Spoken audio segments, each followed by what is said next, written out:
everyone in the crypto industry has their eye on this infrastructure bill that is being debated in the U.S. Senate. It's a $1 trillion infrastructure bill, $28 billion in revenue is supposed to come out of the crypto industry, and they're doing that by expanding the definition of a broker to possibly include miners, node operators, validators, people that you wouldn't traditionally think of as brokers. So a lot of crypto advocates saying that this is overreaching. There has been an amendment that has been introduced by Senators Pat Toomey, Ron Wyden, Cynthia Lummis to narrow that definition.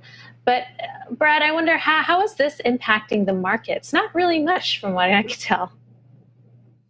Yeah, I mean, just to step back and reading the New York Times and the Wall Street Journal and the Washington Post, I mean, they are reporting that it's these crypto provisions that are holding up this, giant spending bill that's like a huge priority for President Biden. I mean, just imagine that, like, it may show just how powerful the crypto lobby has become, that, apparently the Treasury Department's trying to, put these provisions in there, and it's not sailing through. There is some pushback.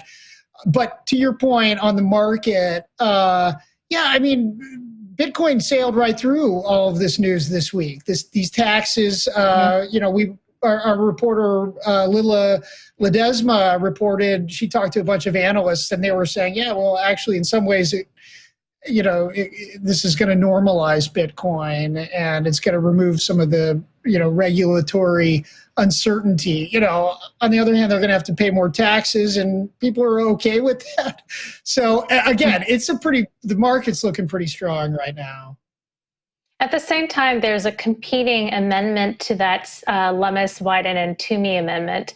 And this is brought forward by Senators Mark Warner and Rob Portman. And this would exclude proof of work mining or the selling of hardware or software that permits individuals to control private keys that provide access to digital assets from this wider definition of broker. But why exclude proof of work only, Christie? That to me sounds out of nowhere, totally out of left field. Yeah. Brad was saying that it provides, some regulatory clarity, unless you're in tech, in which case you've just got this great big, pulsing question mark over your head, because it doesn't make sense on a technical level.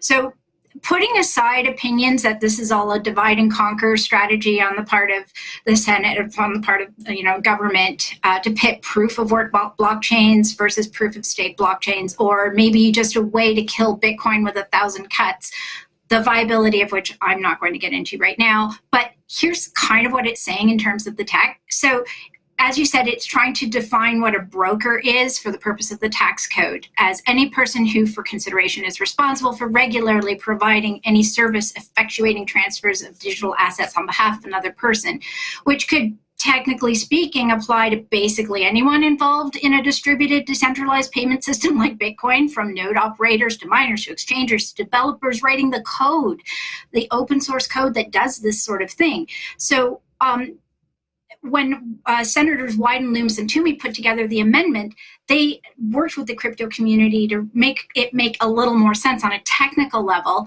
and they exempted miners, validators, node operators, non-custodial wallet providers, and protocol programmers, which makes sense. And then the second amendment comes in, and they're like, okay, but yeah, we're just going to exempt the miners and the wallet operators. So if you are a validator on the Ethereum 2.0 network or any other proof of stake network, and you're a staker and a validator, too bad for you. If you are running a Lightning node and opening a Lightning channel, you're in this, even though you cannot possibly collect the information required, like on a technical level.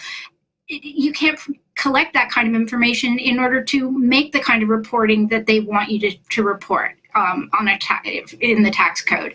Not to mention, if you're a programmer, what you're doing from what I understand of the U.S. First Amendment, falls under free speech anyway. So a lot of this is just very bizarre, and it may make the markets feel like there's, regulatory clarity. But if you're actually involved in the tech, it's super confusing. And hopefully people in the U.S., right. I can't, but hopefully the people in the U.S. will keep putting up with the fuss with their senators, and then it's still got to get through the House and all other things. So there's still ways to make this work.